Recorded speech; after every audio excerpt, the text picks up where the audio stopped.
even though we spent yesterday reviewing factoring, the fact is, I'm really not going to test you explicitly on factoring, because factoring is just a tool that we use to help us solve equations. And so today, just like before, we've solved equations from graphing. We did that in 4.2. In 4.3, we're going to solve quadratic equations by factoring. Later on in Chapter 4, we're going to look at a couple other methods as well. But today we're going to focus on factoring. So this picture is on page 570 in your book. I've cropped some parts of it out. If you'd like to screenshot it from your book, go ahead. If you'd like to take a picture of it right now from the screen, you can do that as well. But get it in there. Let's talk about what's going on this page here, okay? First off, we have standard form, right? With 0 on one side, we've got our quadratic. Over here on the right, we have factored form, meaning we took this trinomial, x squared minus 8x plus 12, and factored it. These are the factors of this quadratic. X minus 6 is one factor. X minus 2 is another factor. The graph, of course, looks like this. We know that the x-intercept, this one is 2, 0, which means the solution is x equals 2. The x-intercept here is 6, 0, which means the solution is x equals 6. The key thing here to notice, when I'm looking at the actual solutions here, 2 and 6, they are going to be the opposite signs of what's in here. So even though this is minus 2, x minus 2, the solution is x equals 2. And same here, this is minus 6, the solution is positive 6.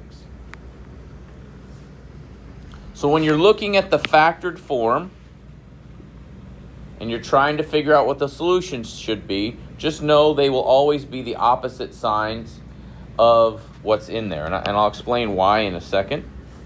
Okay, if you don't see that,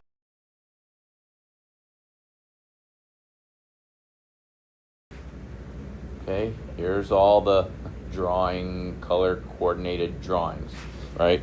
This is negative 6, that's positive 6. This is minus 2, that's positive 2. This is, again, in factored form. Now,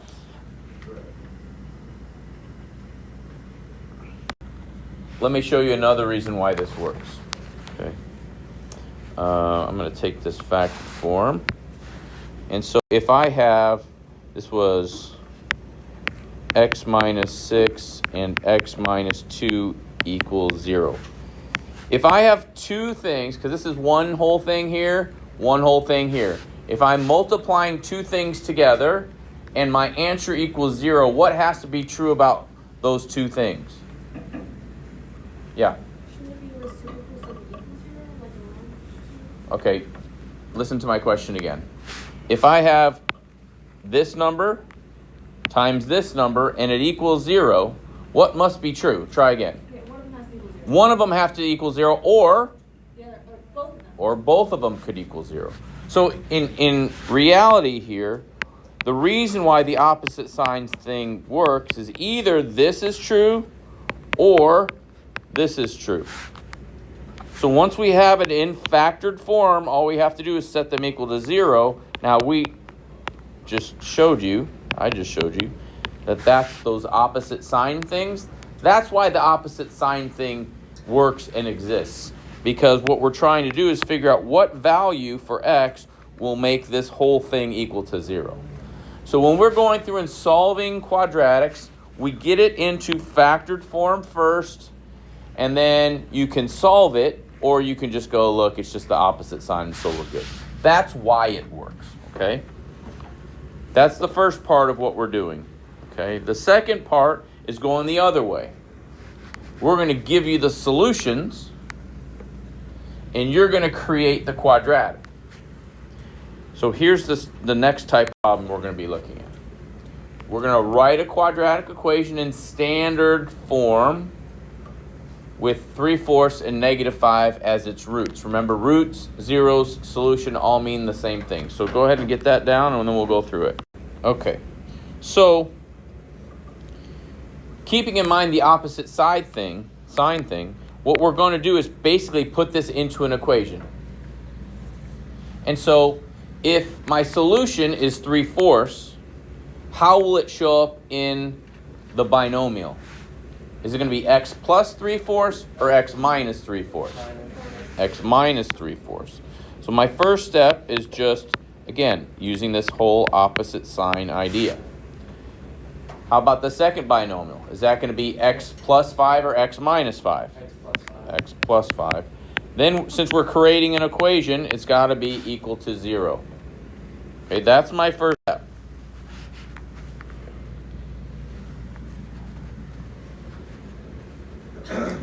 Now, this is not standard form.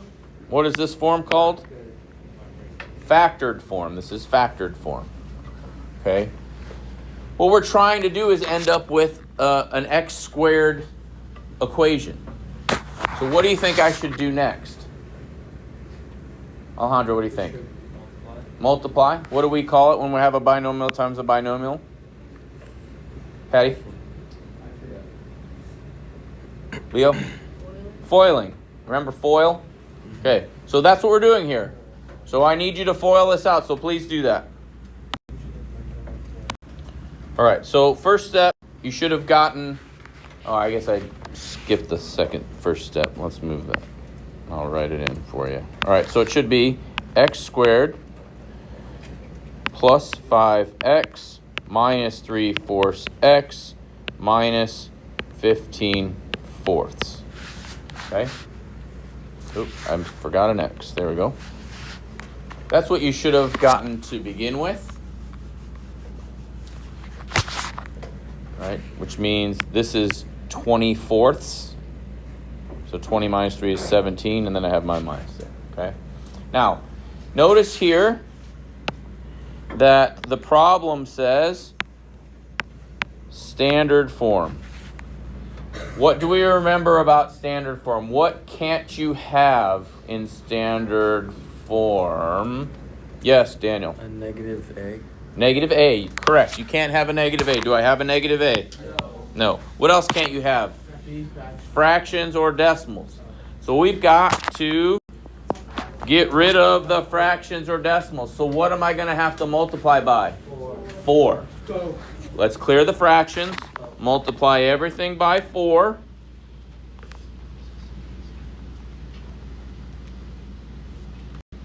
Like that. And let's see what you end up with.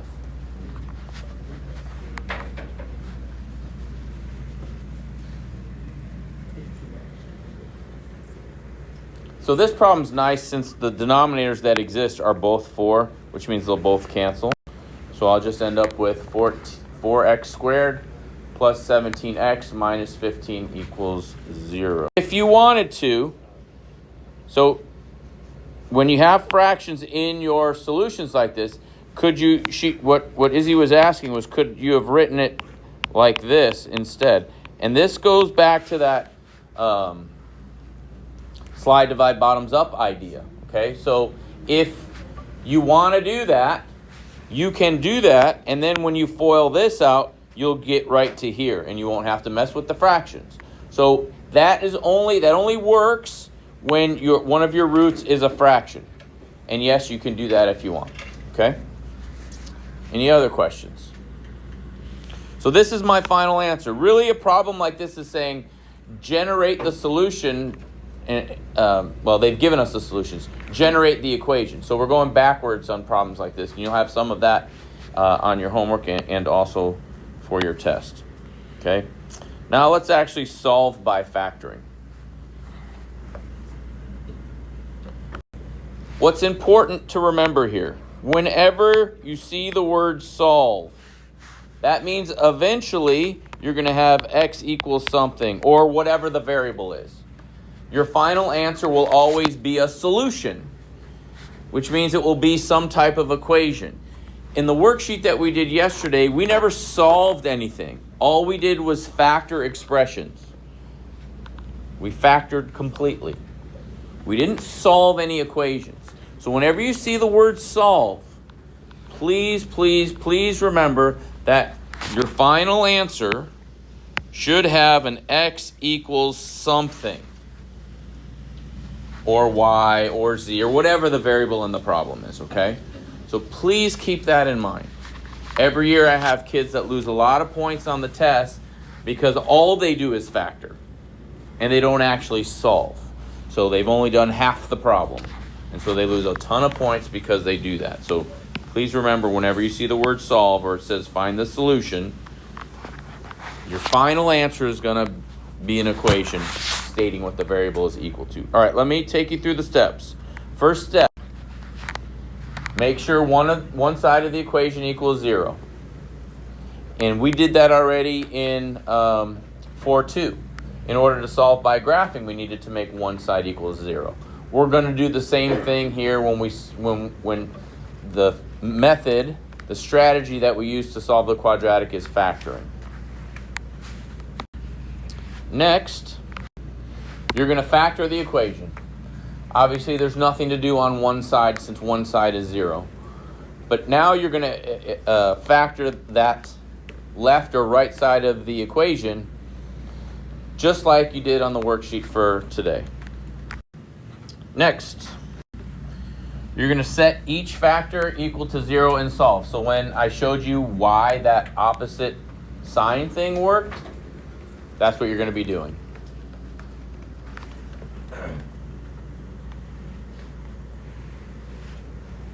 And that's it. Those are the steps. We're going to look at a couple examples, and then the rest of the time you'll have to work. So here are the two examples that we're going to work through. We're going to do them together. Actually, no, let's not. I'm going to let you try to do these a little bit. Okay? I was kind enough to you, and I chose two examples where step 1 is already done. Okay? We already set it equal to 0. They're both equal on one side to 0. So we've already taken care of step 1. So step 2 is to factor. Okay? So I want you to factor this, and then set each factor equal to 0 and solve, and then the same thing over here on B, and we'll come back and talk about those. All right, so this first problem sometimes gives us a little bit of anxiety, okay? Whenever we factor, what should you always check for first? Always. Just say it. Greatest common factor, okay? So for A, what is the greatest common factor? 9x. Okay. Notice that a 9 goes into both, but there's also x's in both. So my greatest common factor is 9x, which leaves me with 9x times the quantity, when that's what we say when we're talking about stuff in parentheses. The verbiage is the quantity of 9x minus 1. Okay, this is factored form. Here are my two factors. I have 9x is one factor. And the other factor is 9x minus 1. Those are my two factors. Then what I have to do is just set them equal to 0. Okay? Again, this is factored form. Once we get it into factored form, it's just a matter of setting each of those factors equal to 0. So here's what that would look like. 9x equals 0, and you also have 9x minus 1 equals 0. So I have two equations that I have to solve. Now, the other thing I want to talk about in this problem, and this causes some problems sometimes. Remember, when you're doing greatest common factor, you're undoing distributive property, which means I'm taking this term and divide it by 9x, and I also take this term and divide it by 9x. That's where the 1 comes from. One of the mistakes I see kids make all the time is they think everything's gone. Remember, if I multiply this back out, I should get the original problem. So if you leave nothing over here, because sometimes kids will say 0, I won't get this original equation. So make sure you do that factoring properly. All right, so on this one, what is x going to give me out of this? 0. Divide both sides by 9, I get 0. I have two moves that I have to do over here. What's the first one? Add 1 and then divide by 9.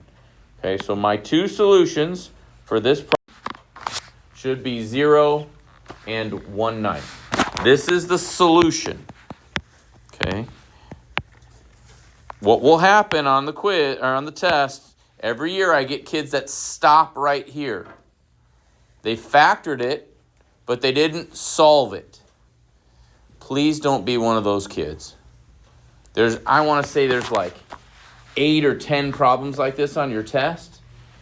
And when you stop here, instead of solving, you lose half of those points. If I remember, it ends up being like 20, 25 points at kids who stop here. Please don't be one of those kids. Please keep going. That's why I went over the whole idea about when you see the word solve, you got to end up with an x equals something. Okay? All right. Part B, I think, was probably a little easier for you. What are the factors of negative 21 that add up to negative 4? Negative 7 and positive 3. So that's what you should have gotten. This one's kind of nice because that's where that opposite sign thing can kind of come in. Right? So one solution is going to be 7, one's going to be negative 3. You can set them both equal to 0, but I already kind of taught you a shortcut. Again, this is factored form. Factored form, we got it down to its factors. Now we need to solve it. 1 factor x minus 7, 1 factor x plus 3. And my two solutions, you can just use your opposite signs. Okay? Questions? Nope, you do not have to graph. We are solving by factoring, not by graphing. The reason I showed you the graph on the original, on the first slide or second slide, was to show you the relationship between the solutions and the graph.